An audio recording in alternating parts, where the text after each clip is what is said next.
Hello everyone, my name is Aishwarya and my today's topic is the homeostasis. So what is the homeostasis? It is the uh, steady state of the internal physical and the chemical condition maintained by the living system. So maintain this homeostasis, there are the many variables present, which may be the balance of the fluid into the body, then also the pH of the extracellular fluid, the concentration of the potassium, calcium, ions into the body, also the sugar level of the body. So all of these variables are responsible for maintaining the homeostasis into the human body, and which are regulated by the homeostasis regulatory mechanisms, by the negative feedback mechanism, and also there are the many cellular level and the chemical level mechanisms happens. So example of this is the renin-angiotensin renin-angiotensin mechanism, also respiratory system mechanism, all are important for the maintaining these variables. So let's talk about whenever we talk about the homeostasis, which includes the three components which are interdependent with each other, that is the receptors, control centers, and the effectors. So what is the receptors? Receptor is the sensing component which recognize the changes which may be the external or the internal environment. So uh, the receptors may be the mechanoreceptors or the thermoreceptors. Also there are the control centers. The control centers may be the respiratory system or the angiotensin renin system, which are responsible for taking the action on that receptors. So third is the effector. So what is the effectors? Effectors are the if receptors present on that particular organ, which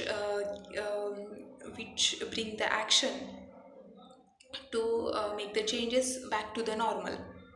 So into the homeostasis, there are the changes happen because of the change in the environment or the diet, or any other change in the lifestyle. So maintaining the equilibrium is the main priority of the any human being. So maintaining that is very important.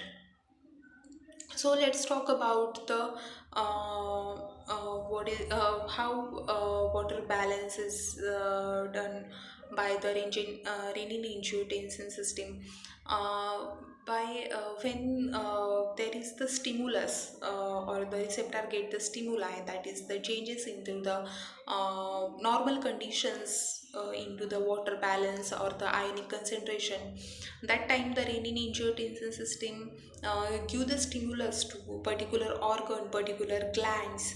So can they activate and give the action on that receptor, so that receptor uh, so that a effector organ can do that. Also there are the respiratory system, which is responsible for the maintaining the temperatures by the negative feedback mechanism. So also there is the calcium, there are the hormones present in our body which are responsible to maintain the homeostasis. That hormones are the calcitonin and the calcium uptake into the body, and calcium uptake into the bone and the teeth. Whenever there is the calcium level increases into the blood, the hormone is responsible, which take up that calcium from the blood and store into the bones and the teeth. So this is also important, because the negative feedback mechanism is always takes place between that two hormones. Also we know example of the sugar level. Whenever we eat the more in more more sugar level, whenever our sugar level increases in our body, the insulin is secreted from the our pancreas beta cells. So that insulin tells that particular cells to get the glucose more amount, so the sugar level will be controlled. Or if there is the high amount of the glucose, then the liver forms the glucose into the convert the glucose into the glycogen and stored into the liver. So this is very important to maintain our sugar level.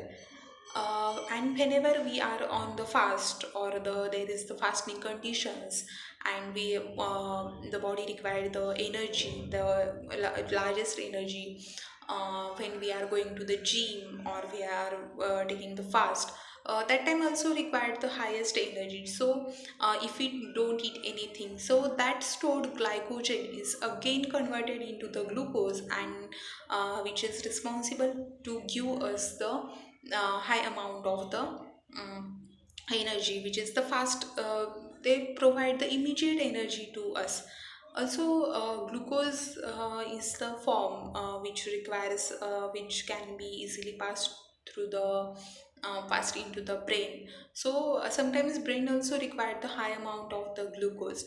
So at that time also this that time also this uh, that time also this glucose can be easily given to that. So at another so negative feedback or the maintaining of the homeostasis is done by this mechanism also. Another is there is the ADH hormone, ADH system, which is responsible for maintaining the water balance. And into that there is the how much of the water should be reabsorbed. And if our content of the water into the blood is increases, then how much of the reabsorption can be done or not to done, um, uh, s- uh, is regulated by that of the particular ADH or angiotensin training mechanism. So there also the follow the negative feedback mechanism, because for the maintenance of the homeostasis. Though so there is also maintenance of the pH. The respiratory system is also responsible for the maintaining of the pH, because uh, when the carbon dioxide when there is the we inhale the oxygen gases or the oxygen, and exhale the carbon dioxide. But sometimes there are the many conditions in our life, so that the concentration of the carbon dioxide maybe increases in our blood. So there is the drastic change into our pH, so which is not good for our health. But the that time the respiratory system is responsible for maintaining that pH by exhaling that oxygen, exhaling that carbon dioxide out of the body, and maintaining that particular pH of the blood. Also there are the another system, that is the that are the sinuses are present, that is the air filled space present above the noses, above our nose. That is important to maintaining the temperature, and it also warms the air which we respire. So the maintaining of that they are responsible for the warming the air and moistening that air. So this is very important for maintaining the homeostasis. Every organ or the everything should be in equilibrium, which is the best for the result. So every living system or the organism try to reach the equilibrium in many cellular level, or in any nuclear level or the chemical level. So homeostasis can be maintained by negative feedback mechanism, or another there are the regulatory mechanisms present into the homeostasis. Thank you.